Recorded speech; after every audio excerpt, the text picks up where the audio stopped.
Mesdames et messieurs, bonsoir. On vous retrouve avec un grand plaisir pour cet autre rendez-vous de votre programme L'heure de solution. Bienvenue à tous. C'est bien votre programme L'heure de solution qui commence. L'heure de solution, une heure où on aborde des thématiques autour des questions, autour des interrogations, autour des faits de société vécus au quotidien. Alors, vous retrouverez cette émission deux fois la semaine, le lundi et mercredi à partir de 20h30. Les rediffusions, vous les retrouverez le mardi 18h20. Le samedi 12h30, 20h30, le dimanche 9h, 21h. Nous allons encore recevoir sur ce plateau de Solutions TV ce soir avec un très grand plaisir l'homme de Dieu, l'apôtre Samuel Tete. Bonsoir apôtre Samuel. Bonsoir Franck Eddy, mesdames, messieurs, bonsoir, jeunes gens, bonsoir. Voilà, merci encore à vous pour votre fidélité aux médias Solutions. Un texte, Jean 8, verset 32, vous connaîtrez la vérité et la vérité vous affranchira. Une manière de dire que nous avons besoin de vérité. Nous avons besoin de vérité pour être affranchis, pour être délivrés. Nous avons besoin de connaissances, certainement, au travers des différents courriers qui seront dépouillés, qui seront traités, les courriers que nous avons reçus. Bien sûr, en parcourant la parole de Dieu, nous serons une fois de plus très édifiés. Et vous aussi à la maison, vous qui nous suivez à partir de Radio Solutions, Solutions TV ou alors sur YouTube, si vous avez des préoccupations, si vous avez des questions, des requêtes de prière, des zones d'ombre sur des situations, vous pouvez également envoyer ces différentes préoccupations au numéro 672 05 0101, c'est bien un numéro WhatsApp. Vos messages WhatsApp sont les bienvenus. Ou alors vous utilisez le 696 04 98 12. C'est également une autre ligne. Un autre moyen pour également faire parvenir vos préoccupations, l'adresse email solution@compassionglobale.org. Et si vous voulez nous suivre à partir de votre tablette, à partir de votre smartphone, c'est également possible. Entrez simplement le lien Solution TV en net.myl2mr.com. Mesdames et messieurs, bienvenue à votre programme L'heure de solution. Vous avez donc ainsi les contacts qui vous permettent de participer et de faire parvenir vos préoccupations. Nous allons donc continuer et cette fois-ci prendre les courriers de ce soir, bien évidemment, si l'homme de Dieu le permet. Bien sûr. Voilà, on va donc commencer avec le premier courrier. Ce courrier dit « Bonsoir apôtre. J'ai 3 enfants avec 2 hommes. Il y a le père de l'aîné qui est revenu et veut m'épouser en considérant son enfant. Priez, s'il vous plaît, pour qu'il accepte les autres. » Alors, c'est vrai, je crois, j'ai la foi que la prière peut faire beaucoup de choses. Mais à vrai dire, vous savez, et c'est un problème aujourd'hui même à l'église. Nous voulons imposer à Dieu notre volonté. Ce monsieur est clair. Il veut l'épouser. Il est revenu, il ne sait pas où il était allé. Il veut l'épouser, mais en ne considérant que, en ne prenant en charge, en acceptant que l'enfant qu'ils ont eu ensemble. La Bible est claire dans Amos 3:3. 2 personnes marchent-elles ensemble sans s'être concertées, sans s'être accordées? La réponse évidemment est non. Peut-être cet homme prend cette décision considérant ses moyens financiers. Peut-être il ne supporte pas tout simplement d'avoir ses enfants-là chez lui. Vous savez, écoutez, j'enseigne sur l'amour, mais je ne pense pas qu'on force les gens d'aimer. Je ne pense pas. Non, pas du tout. Donc, et la Bible déclare que tout ce qui n'est pas conviction est péché. C'est difficile. Et c'est ce que nous vivons quotidiennement. Et la plupart du temps, il s'agit des femmes. C'est-à-dire, elles veulent entraîner Dieu, entraîner tout le monde dans leur voie. Elles veulent voir leur désir s'accomplir par tous les moyens. Alors, il faut donc une prière comme le marteau, n'est-ce pas, pour forcer cet homme à l'épouser en prenant aussi les 2 autres enfants. Et on peut être là au moment où on parle, qu'elle a déjà repris une vie. C'est-à-dire qu'elle a recommencé à aller avec cet homme. Et maintenant, et c'est délicat. C'est délicat. L'expérience que j'ai dans ce genre de situation, dans le ministère, c'est-à-dire qu'elle n'est pas prête à lâcher cet homme. C'est-à-dire que si l'homme insiste qu'il ne considère que son enfant, elle va aller. Ah oui, parce que, après, quand une femme ne veut pas de quelque chose, elle ne tergiverse pas. Mais quand ça commence, oui, il faut que Dieu le pousse, le force, que ce soit une contrainte divine. Est-ce que c'est la volonté de Dieu même qu'il accepte ses enfants? Parce qu'on ne sait pas quel type d'éducation va donner à ses enfants.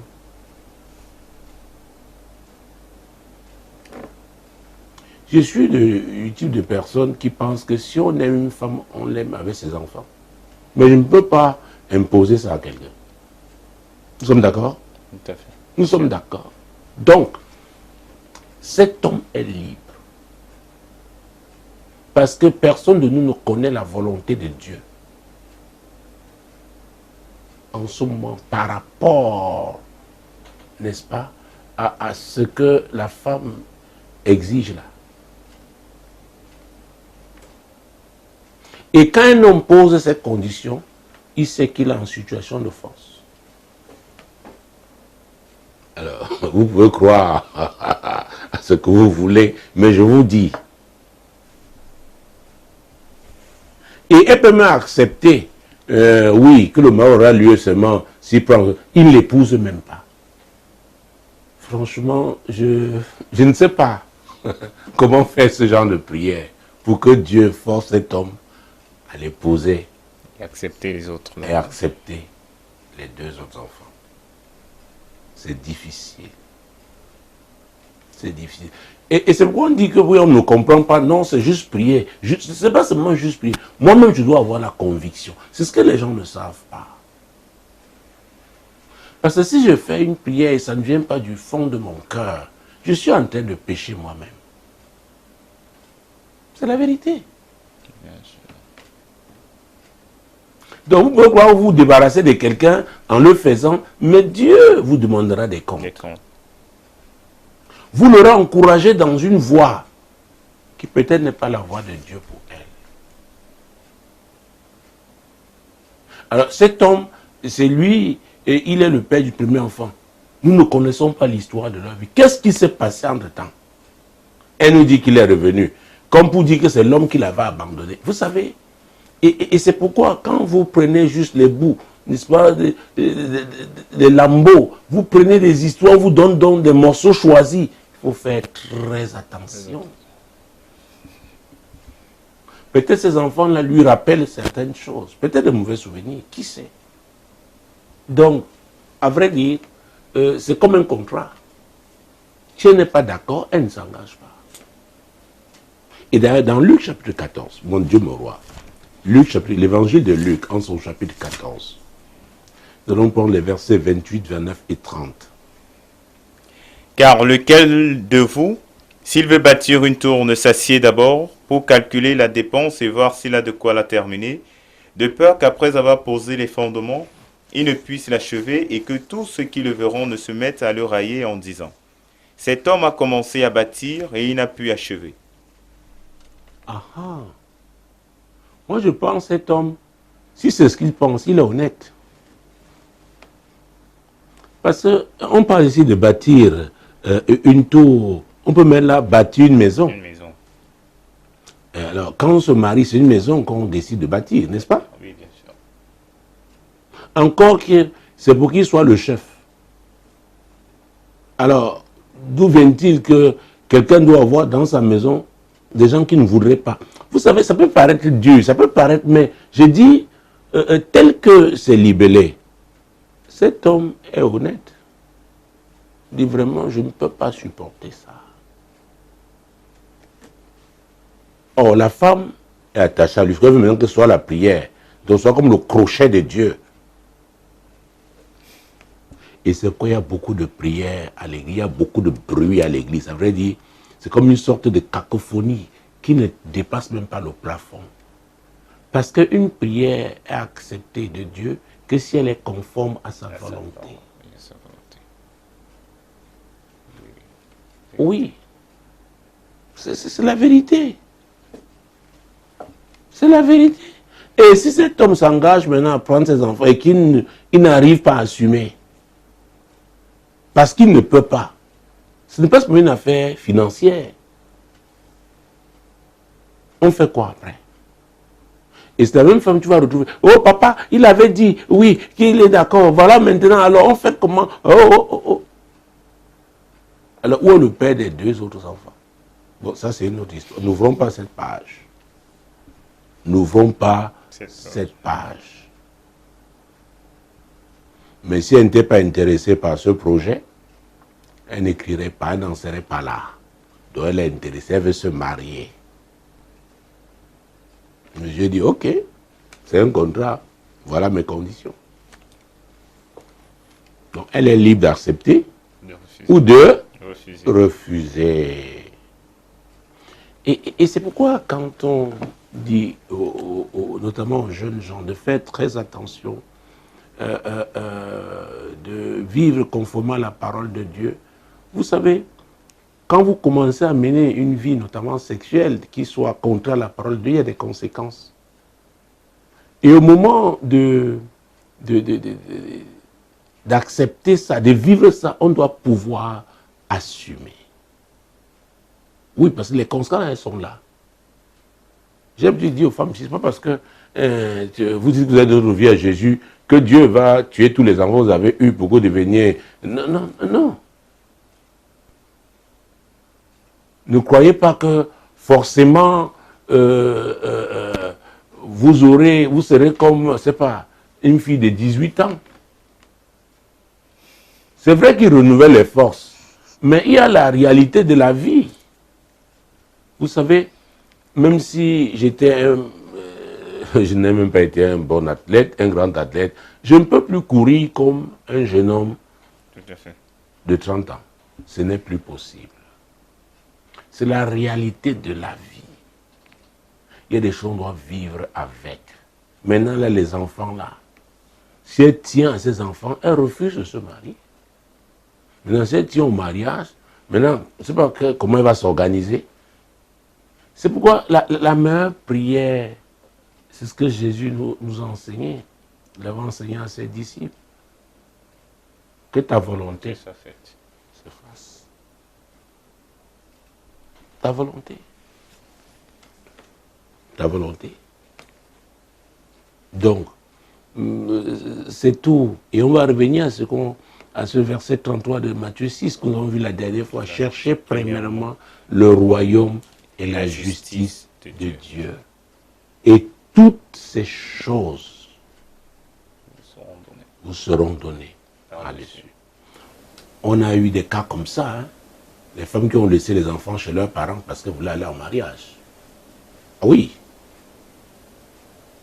Je ne sais pas quelle est sa situation réelle. Est-ce qu'elle n'a pas, elle ne veut pas, n'est-ce pas, aller en mariage sans ses enfants? Elle est libre. Mais l'homme a dit, voilà. Il a dit, voilà. Donc, elle est d'accord, elle accepte. Elle n'est pas d'accord, elle refuse. Donc, il était parti, il peut repartir. Il peut repartir. Il n'y a pas de... Non, que la volonté de Dieu se fasse. Vous savez, j'ai l'habitude de dire que la meilleure façon d'échouer, c'est de mal se marier. Vous ratez votre mariage, vous allez... Oh mon Dieu, vous allez souffrir. Montez, vous descendez. Que vous soyez mathématicien, physicien, philosophe, juriste, comptable, je ne sais pas, médecin, c'est clair, c'est net. Donc c'est pourquoi la Bible dit, on doit s'asseoir et faire quoi? Calculer, réfléchir. Et calculer, réfléchir, c'est ce qu'on va parler à Dieu. Pour nous qui croyons que Jésus est le Seigneur, voilà la femme que j'ai trouvée. Voilà l'homme qui demande ma main. Est-ce que c'est ta volonté? Et vous savez, beaucoup de gens, c'est comme la notion d'émetteur et de récepteur. Beaucoup parlent à Dieu, n'attendent pas que Dieu réponde. Or, Dieu est un communicateur. Pourquoi les gens sont impatients? Donc, quand on s'adresse à Dieu, on doit s'attendre aussi qu'il nous réponde. Bon, il n'a pas dit que c'est demain à 12h15. Non. On attend. Le juste vivra par la foi. On sait que certainement, il va répondre. Mais quand on dit que Dieu le force à... Non, non, non. C'est pas une affaire de force. Je refuse ça. On ne force pas. Dieu ne force pas les gens. Il avait dit à son peuple, je place devant toi la vie et la mort. Mais je te conseille de choisir quoi? La vie. Maintenant, si tu choisis la mort, c'est ton problème. C'est valable pour nous tous.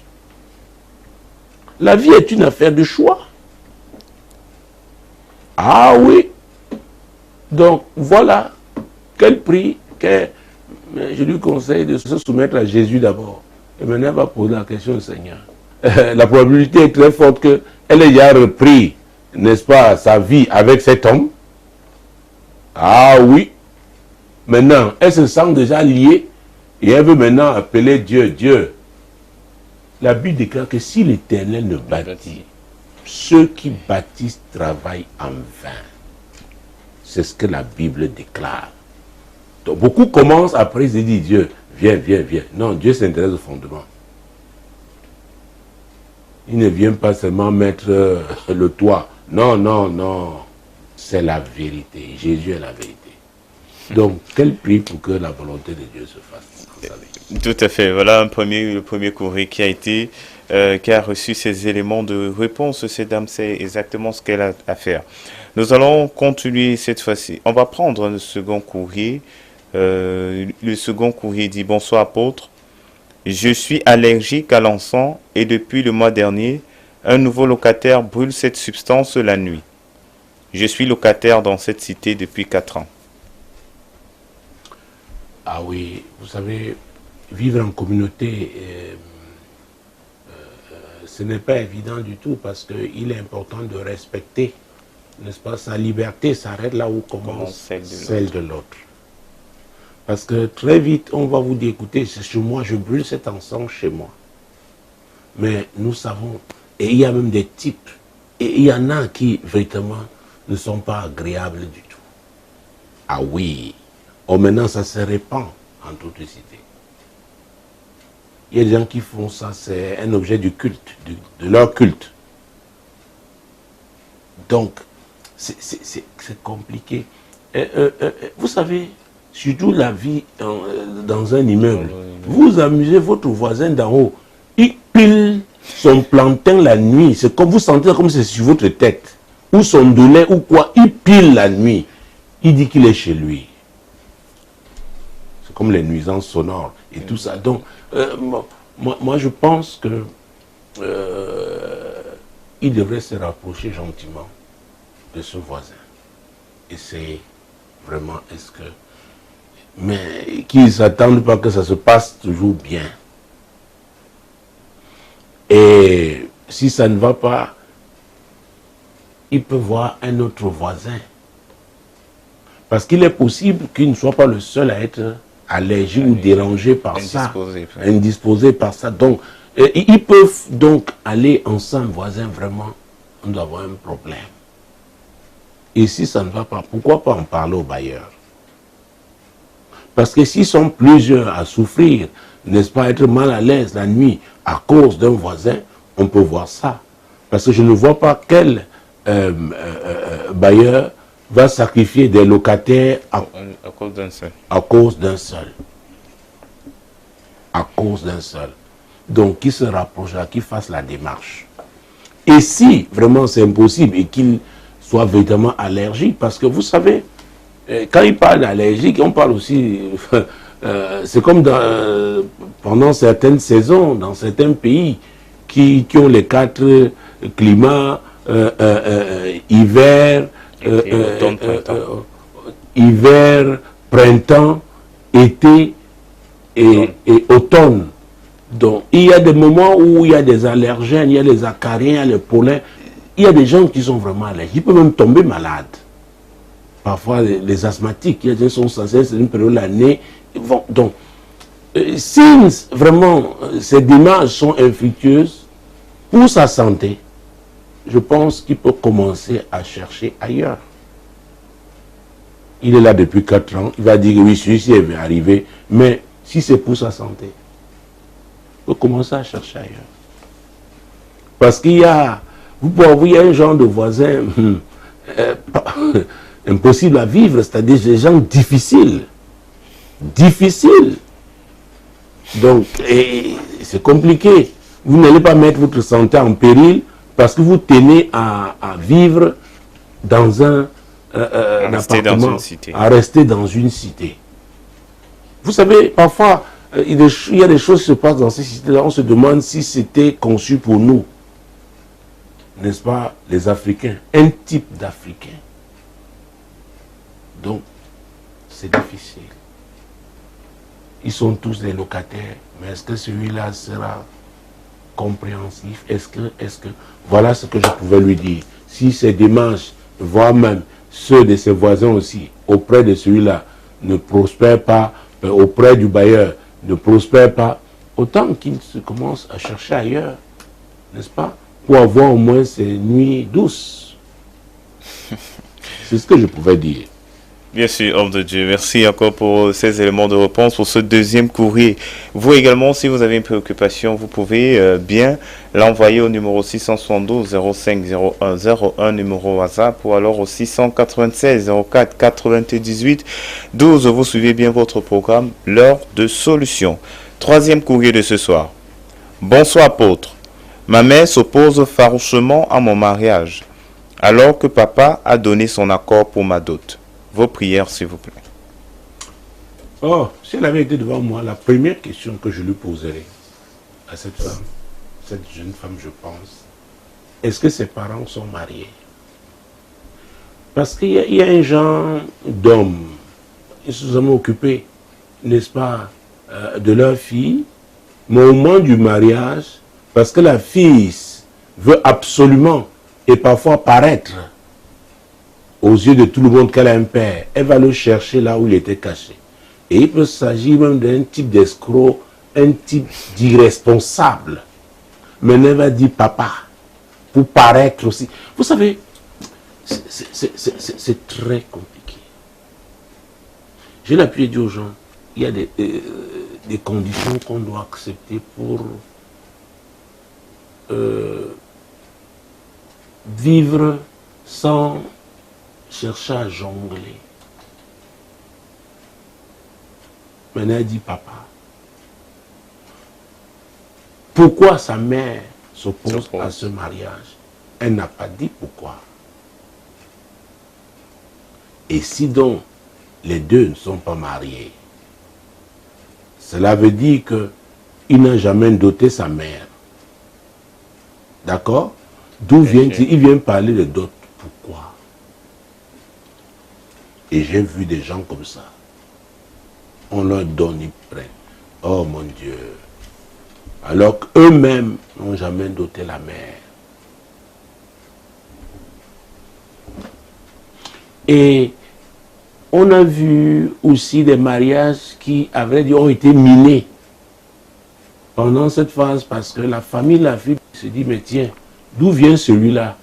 Nous devons passer tout le temps, c'est nous qui avons élevé notre nièce.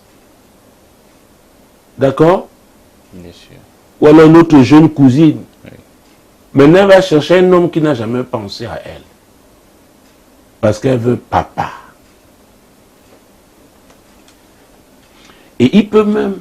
Alors, il peut s'agir de cas où il y a eu des conflits terribles, notamment...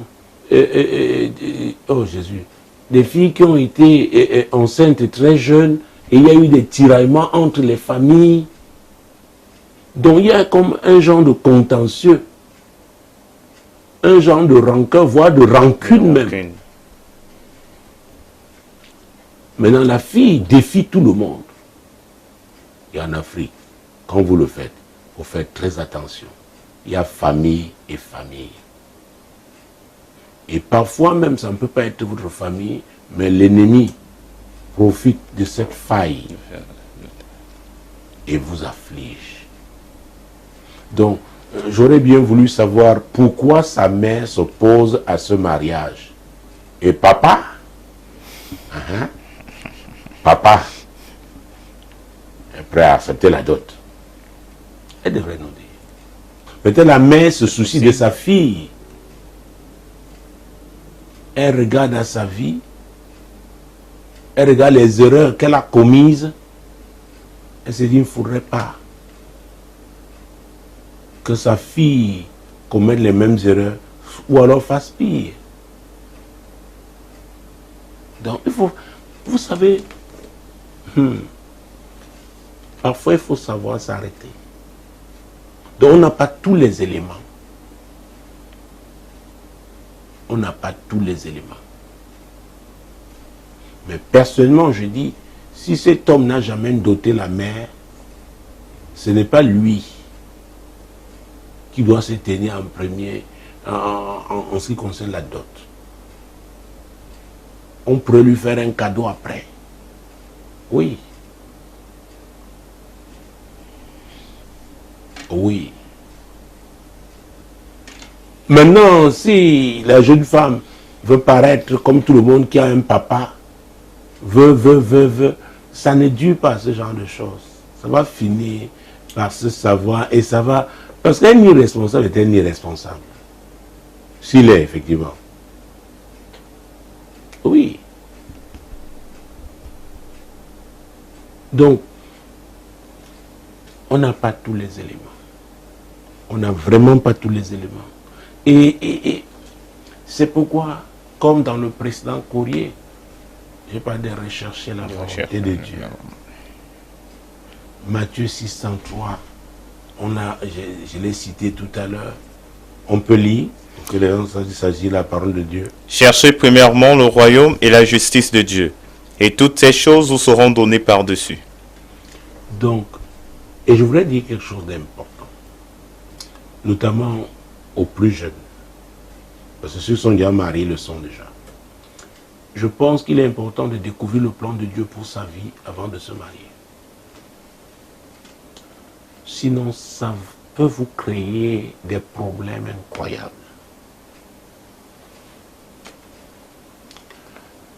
Parce que la femme là, c'est elle qui va vous accompagner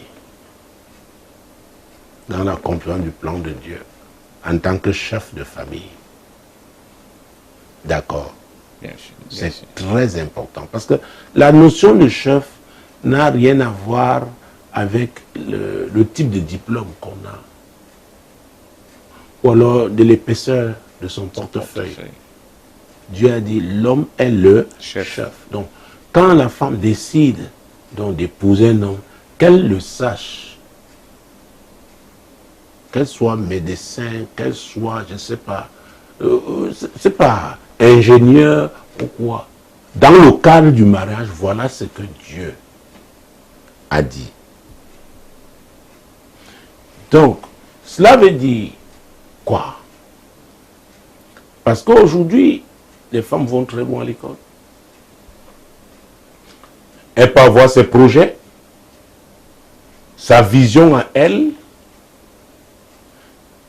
Et d'ailleurs, je crois que j'ai raconté cette histoire ici, c'est l'histoire d'un jeune monsieur qui était très embêté parce que il allait faire du sport au parcours Vita ici à Douala et ils étaient dans un groupe, ils se retrouvaient, n'est-ce pas, le week-end et finalement un jour, une jeune femme lui a dit, écoute, tu es quelqu'un de sympa, tu es le genre de mec qui me plaît, et je voudrais que tu deviennes le père de mon enfant. Il est même marié. Alors, je lui ai dit, ne crois pas que la femme là ne sait pas que tu es marié. Avant de faire ce pas, elle a tous les renseignements te concernant. Mais elle a un objectif. Elle veut son enfant. Donc, c'est sa vision. Et c'est terrible alors, quand on se marie, je ne dis pas que Dieu ne donne pas de projet à une femme, mais il faudrait que ça se complète, que les époux se complètent. C'est très important. Tout à fait. Sinon, il y aura une contestation dans ce mariage. Imaginez-vous, la femme regarde du côté de l'hémisphère sud et vous regardez du côté de l'hémisphère nord. Qu'est-ce qu'on fait? Il y aura permanemment des problèmes. Ah oui! Vous savez, il y a eu des situations, une femme dit vraiment, écoutez, pasteur, je me suis marié parce que bon, j'avais déjà un certain âge, donc il fallait que je me marie, vous savez, avec mon niveau social. Son projet. Donc, elle s'est mariée. Il y en a même qui ont fait de hautes études, c'est-à-dire qu'à l'étranger, mais sont très attachés à leurs coutumes. Et dans leurs coutumes, tant qu'une femme n'est pas mariée, elle n'a pas la considération de la communauté. Maintenant, c'est elle, en se mariant, qui est le chef. Et vous savez, le problème de l'humanité commence par la famille. Et chaque fois que les rôles sont inversés, il y aura crise, il y aura des sérieux problèmes. Et dans beaucoup de couples aujourd'hui, dans beaucoup de mariages aujourd'hui, les rôles sont inversés. C'est pourquoi, oh mon Dieu, la Bible dit de se soumettre, que la femme doit se soumettre. Elle accepte. Ce ne sont pas les circonstances de la vie qui la poussent. Ce n'est pas une affaire conjoncturelle. Le mariage vient de Dieu. Et quand nous avons lu je crois, dans la précédente émission, Proverbe chapitre 18, verset 22, celui qui trouve une femme a trouvé le bonheur. Et c'est une grâce qu'il obtient de qui? De l'Éternel. De l'Éternel. Donc ça, c'est clair. Le mariage vient de Dieu. Maintenant, si vous vous mariez seulement à cause de vos yeux, ce que vous voyez physiquement, vous risquez d'avoir des problèmes. C'est pourquoi je conseille aux jeunes de prier, de commencer à prier très tôt par rapport à leur avenir. Seigneur, tu m'appelles à faire quoi? Vous savez, dans une autre émission, toujours sur cette chaîne, appelée Tu dois comprendre, j'ai parlé d'une thématique pendant longtemps, pendant plusieurs semaines, c'était ta mission. Ta mission. Ta mission. Vous savez, il n'est pas facile d'être l'épouse d'un marin. Ah oui. Il n'est pas facile d'être l'épouse d'un marin. Ou l'épouse d'un pilote qui est tout le temps parti. Donc une telle femme sait gérer les situations. D'accord? Tout comme être l'époux d'une hôtesse de l'air. Écoutez, il ne s'agit pas seulement de multiplier les bisous le jour du mariage. Oui, vous envoyez les posts Facebook, tout ça. Il faudra vivre le mariage là après.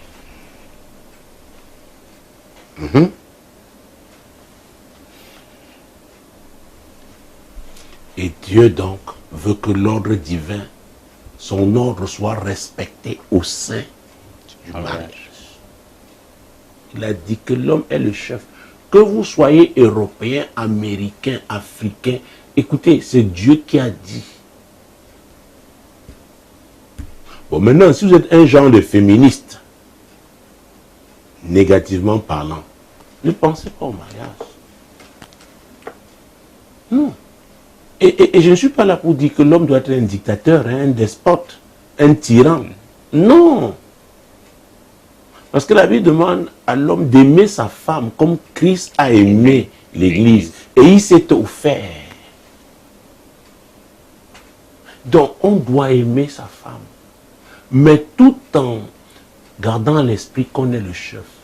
Là où on hésite parce que l'homme prend ses responsabilités. Pourquoi? Parce que quand il y a un problème dans un mariage, Dieu s'adresse à qui? Au chef. Au chef. Parce que lui-même est chef. Est-ce que vous savez que la Bible dit que l'Église est son épouse, l'épouse du Seigneur? C'est pourquoi nous devons être soumis. C'est indiscutable. Vous n'êtes pas d'accord, non, refusez Jésus. Vous n'êtes pas d'accord, ne vous mariez pas. Malheureusement, il y a beaucoup d'hommes qui ont perdu la main, sans argument. Parfois, la femme leur a donné la place, elle a caché, tellement masqué, couvert ses faiblesses, mais il est tellement stupide que pour finir, la femme dit, oh, je suis fatigué. Donc on voit ta folie.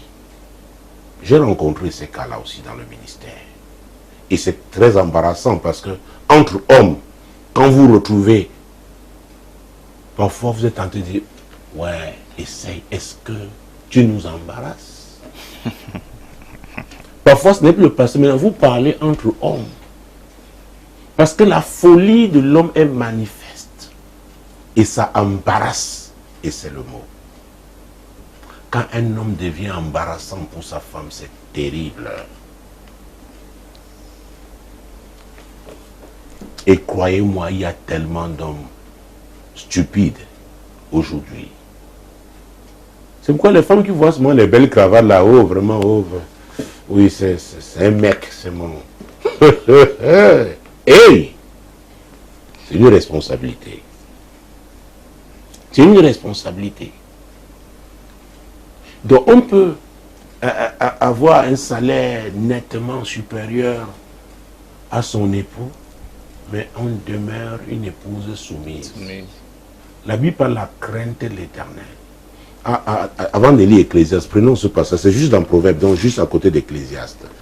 La crainte de l'Éternel enseigne la sagesse et l'humilité précède la gloire. Oui. La crainte de l'Éternel enseigne la sagesse. Donc ce passage ne s'adresse pas seulement aux femmes, ça s'adresse à nous tous. La sagesse est puissante. Et la Bible, ce verset finit par l'humilité précède La gloire. la gloire. Donc, on doit être un homme humble, on doit être une femme humble. Donc, quand vous craignez Dieu, et c'est pourquoi, vous savez, je parle tout d'Amos 3.3, deux personnes marchent-elles ensemble sans s'être accordées. Alors, si vous épousez un homme qui ne craint pas Dieu, il va vous traiter, je ne veux pas sortir le mot qui n'est pas beau, il n'est pas gentil, mais il va vous mépriser parce qu'il n'a pas la crainte de Dieu. Vous épousez une femme qui n'a pas la crainte de Dieu, elle n'a pas la crainte de Dieu. Ne vous attendez pas qu'elle vous traite avec respect. Donc il y a une base, il y a un fondement. Si l'Éternel ne bâtit la maison, ceux qui la bâtissent travaillent en vain. Alors, finalement, lisons Ecclésiaste, chapitre 4, versets 9 et 10. Deux valent mieux qu'un parce qu'ils retirent un bon salaire de leur travail. Car s'il tombe, l'un relève son compagnon. Mais malheur à celui qui est seul et qui tombe sans avoir un second pour le relever. La question, pour que je sois sûr que j'ai répondu, on peut la prendre. Oui, bonsoir, apôtre. Ma mère s'oppose farouchement à mon mariage alors que papa a donné son accord pour ma dot. Vos prières, s'il vous plaît. Alors, la prière, c'est pour que la volonté de Dieu se fasse. Et quand c'est la volonté de Dieu, on se complète. Et la Bible dit qu'il peut y avoir des temps difficiles. Si l'un tombe, l'autre va le relever. Donc, c'est important de rechercher la volonté de Dieu. Et j'ai dit, avant son mariage, je conseille aux gens, aux jeunes gens, de découvrir la volonté de Dieu pour leur propre vie. C'est-à-dire, ils auront donné la première place à Dieu. Et parce qu'ils ont donné la première place à Dieu, ce Dieu-là va les préparer à rencontrer la femme de leur vie. Amen. C'est très important. Oui. Mais le plus souvent, les gens placent, n'est-ce pas, la charrue avant les bœufs. On s'empresse dans le mariage. Et vous savez, les femmes, la maturité des femmes, elle n'est pas comme celle des hommes. Les hommes prennent le temps. Un homme de... Excusez-moi. C'est vrai qu'à l'époque, on se mariait jeune, c'est dans notre contexte. Mais aujourd'hui, hein, vous voyez un homme de 25 ans, il a un master de... Est-ce qu'il a rencontré les réalités de la vie? Oh, une femme à cet âge-là, c'est une femme. C'est une femme. Ah oui. Donc, le mariage, ce n'est pas seulement une affaire de sexe. Quelqu'un va me dire que l'apôtre Paul avait dit que si tu brûles, si vous brûlez, si tu brûles, il faut te marier. Mais ça veut dire que vous êtes déjà rencontrés, vous êtes convaincu que c'est la volonté de Dieu. Donc maintenant, il n'y a plus de temps à perdre. Donc maintenant, ceux qui courent, qui veulent se marier, je leur dis qu'ils soient sûrs qu'ils aient écouté la voix de Dieu. Parce que Dieu, oh mon Dieu, n'est pas un Dieu de confusion. On a vu des gens qui ont dit, c'est Dieu qui m'a donné d'épouser tel homme ou telle femme. Après, le même Dieu leur demande encore de divorcer. Dieu n'est pas un Dieu de confusion. Jésus est l'alpha et l'oméga. Quand il vous pousse dans une relation, il sait ce qui arrivera. Il sait qu'il y aura des problèmes, mais la grâce est disponible. C'est pourquoi quand la Bible dit, dans le psaume 127, verset 1, peut-être on va prendre tout ça parce que tout le verset, parce que c'est la partie A que j'ai citée tout à l'heure, en disant que si l'Éternel ne bâtit la maison, allons-y. Si l'Éternel ne bâtit la maison, ceux qui la bâtissent travaillent en vain. Si l'Éternel ne garde la ville, celui qui la garde veille en vain. Ah, donc, Dieu peut bâtir un mariage, mais il faut le maintenir pour qu'il garde ce mariage. Et c'est pourquoi la Bible dit, mieux vaut la fin d'une chose que son commencement. Il y en a qui commencent avec Dieu, mais après abandonnent Dieu. Et la Bible dit, ne donnez pas accès. Donc, ils ouvrent la porte au diable. Est-ce que vous comprenez ce que je dis? Oui, bien sûr. Donc, on vous suit. Voilà.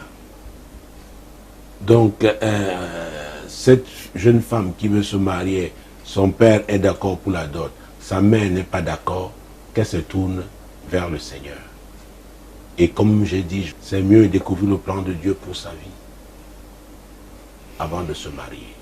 Tout à fait. À moins qu'on ait écouté un rêve, Dieu vous dit que allez-y, Dieu sera donc avec vous. Voilà. Merci encore une fois de plus, homme de Dieu, pour cette connaissance et cette vérité. Voilà, nous allons continuer. Et cette fois-ci, on va prendre notre courrier encore reçu. Et il dit, bonsoir apôtre. Je travaille chez une femme qui préfère jeter la nourriture que de me donner. Est-ce que je peux être béni en travaillant chez une telle patronne?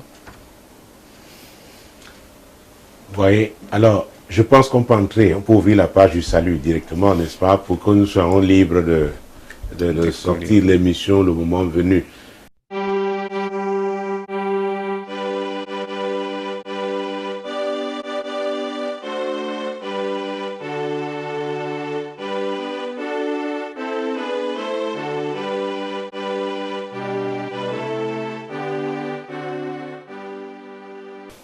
Vous savez, voilà encore quelle place on veut donner aux pasteurs. Vous savez, et même là où les gens doivent décider eux-mêmes. Pasteur. Et le plus souvent, ils ne sont même pas prêts à suivre le conseil du pasteur si ce n'est pas ce qu'ils veulent entendre. Quand on parle de travail, c'est un contrat, non? Il y a un employeur et il y a un employé. Alors, elle dit, la femme préfère jeter la nourriture lui donner. Est-ce que dans leur contrat, il y a une clause qui prévoit que... Excusez-moi, je peux paraître, on va dire quel est ce pasteur. Bon, voilà. Parce que tout le monde s'attend à dire, ouais, cette femme est méchante, oh, 7.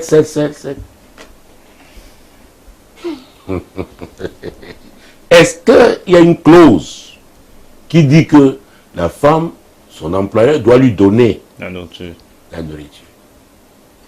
Ma première question. S'il n'y a pas cette clause. Ah oui. D'ailleurs, ça même, c'est la deuxième question. La première question, je veux savoir, est-ce que, elle a dit sa patronne, c'est ça? Tout à fait. Est-ce que sa patronne paye le salaire prévu par le contrat? Si elle paye, elle a fait sa part.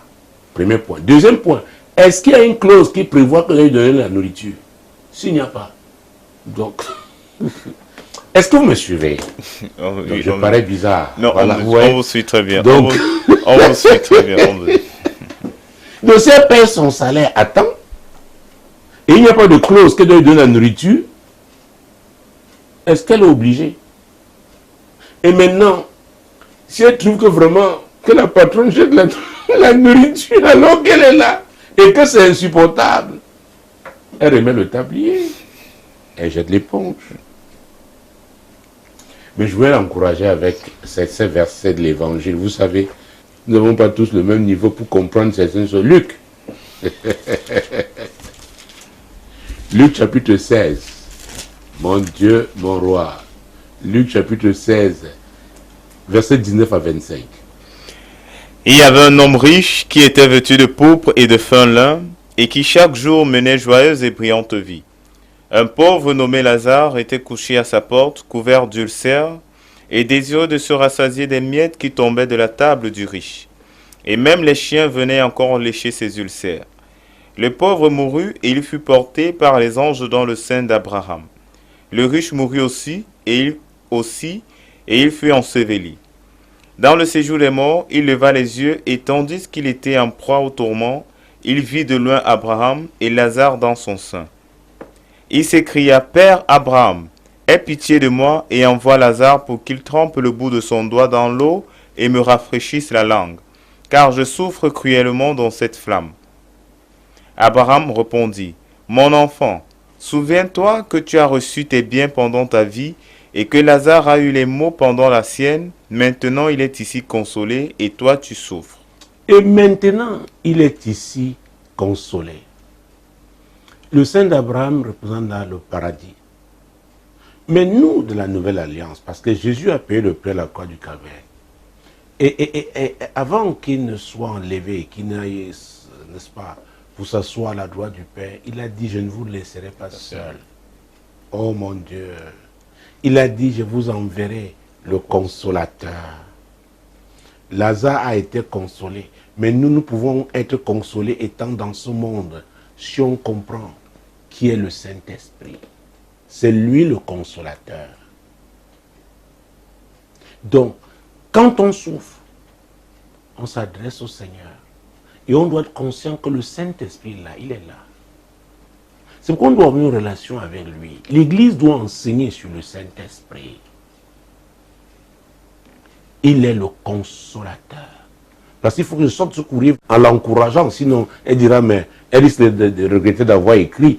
Donc, si c'est un moment difficile pour elle, elle n'a pas une autre opportunité professionnelle, le Saint-Esprit est là pour la consoler. Pour la consoler. Si elle vit ça comme une méchanceté, le Saint-Esprit, parce que peut-être beaucoup s'attendaient à ce qu'ils disent que cette patronne est méchante. Je ne dirais pas ça. Parce qu'il y a des expériences aussi de vie dans ces relations-là. C'est très compliqué. Je ne veux pas ouvrir cette page. Nous sommes presque arrivés à la fin de l'émission. C'est très, très compliqué. Les relations humaines. Parfois, si vous ne gardez pas la distance, et chacun a sa façon de garder la distance. Donc, je ne veux pas ouvrir cette page. Mais si, comme je l'ai indiqué plus haut, sa patronne paye son salaire à temps, et qu'il n'y a pas de clause, n'est-ce pas, contractuelle prévoyant qu'elle doit recevoir la nourriture, alors elle s'est engagée. Donc sa patronne respecte son engagement et elle doit servir. Maintenant, si elle souffre, qu'elle se tourne d'abord Jésus, qui a dit, venez à moi, vous tous qui êtes fatigués et chargés, je vais vous donner du repos. Et quand il va vous donner du repos, c'est que le Saint-Esprit, qui est le consolateur, et c'est lui le conducteur. Et vous savez, ça peut être une expérience pour elle. Il y a des gens qui avaient leur argent et tout, sont retrouvés dans des situations difficiles. Parfois, étant abandonné, c'est un employé de maison qui ont été à leur côté. Le Dieu que nous servons aussi a le sens de l'humour. Faisons très attention. Donc, il ne faut pas prendre toute situation, voir seulement le côté négatif. Il faut faire confiance au Seigneur. D'accord? Il y a une voie qui est une voie salutaire. Jésus l'a prévu. Et nous devons marcher par la foi. Et c'est très important. Quand la Bible dit repentez-vous et convertissez-vous, il y aura un temps de rafraîchissement. Le Saint-Esprit est l'esprit de rafraîchissement. Quand c'est une situation insupportable, le Saint-Esprit, quand vous parlez au Seigneur, vous parlez au Saint-Esprit, il vous console. Mesdames, Messieurs, nous sommes pratiquement arrivés à la fin de cette émission. J'ai parlé de Jésus. C'est lui qui a dit dans Jean chapitre 14, verset 6, « Je suis le chemin, la vérité et la vie. » Donc, ce n'est pas une religion. Il est le sauveur. Il a encore dit, que servirait-il à un homme de gagner le monde entier s'il doit perdre son âme? Matthieu 16, 26. Donc c'est Jésus d'abord. Donc, vous qui n'avez pas encore fait ce choix, c'est le conseil que je vous donne ce soir. Il demande qu'on confesse de sa bouche en croyant dans son cœur. C'est très important. Beaucoup confessent les péchés mais ne confessent pas Jésus. C'est Jésus de confesser. Vous engagez à le suivre parce que vous regrettez d'avoir vécu dans le péché. Parce que vous reconnaissez qu'il n'y a de salut qu'en son nom. Il n'y a que lui pour vous sauver. Et maintenant, vous pouvez demander d'autres choses. Vous êtes nombreux ce soir à avoir des problèmes. Il a dit tout ce que vous demanderez à mon nom. Tout ce que vous demanderez au Père à mon nom, je le ferai. C'est au nom de Jésus. Quel est votre problème? Adressez-vous à Dieu. Et moi, ce que je ferai, ce sont des déclarations de foi sur la base de la parole de Dieu, parce que c'est Jésus qui répond. C'est lui qui vous guérit, c'est lui qui vous délivre, c'est lui qui vous restaure, c'est lui qui vous donne la paix, c'est lui qui intervient dans votre situation. Adressez-vous à lui alors, pendant que je fais cette proclamation en son nom. Seigneur, la Bible déclare dans Hébreux 13, 8 que tu es le même hier, aujourd'hui, éternellement. Toi qui as guéri hier, tu guéris encore aujourd'hui. Toi qui as délivré hier, tu délivres encore aujourd'hui. Toi qui as restauré hier, tu restaures encore aujourd'hui. Quiconque a la foi, déploie sa foi en ce moment pour recevoir la solution à son problème. Jésus, parce qu'il recourt à toi, honore sa foi au nom de Jésus. Reçois ta guérison. Reçois ton miracle. Il est le prince de paix. Reçois la paix du Seigneur. Reçois la paix du Seigneur. Quel que soit ton problème, Jésus est la solution. Tu es victime de sorcellerie, au nom de Jésus, l'emprise de cette sorcellerie est brisée sur ta vie. Ces démons qui t'oppressent, je les chasse au nom de Jésus. Déploie ta foi, continue à le faire. Jésus répond. Saint-Esprit, tu es présent. Glorifie Jésus dans la vie de cette femme, de cet homme, de ces jeunes gens. L'onction brise le joug. Que ce joug qui fait souffrir cette femme, cet homme, soit brisé par ton onction, Saint-Esprit. Seigneur, ôte ce fardeau de la vie de cet homme, de cette femme. Reçois la paix du Seigneur. Reçois la paix du Seigneur. Commence à faire ce que tu n'arrivais pas à faire avant. Déploie ta foi. Et je sais note que nous vous quittons ce soir. Demeurez bénis. Shalom. Quand il descend, oui, tout s'arrête. Il y a transfert entre ciel et terre. Quand il descend, l'atmosphère change. Il y a transfert entre ciel. Quand il descend, oui, tout s'arrête.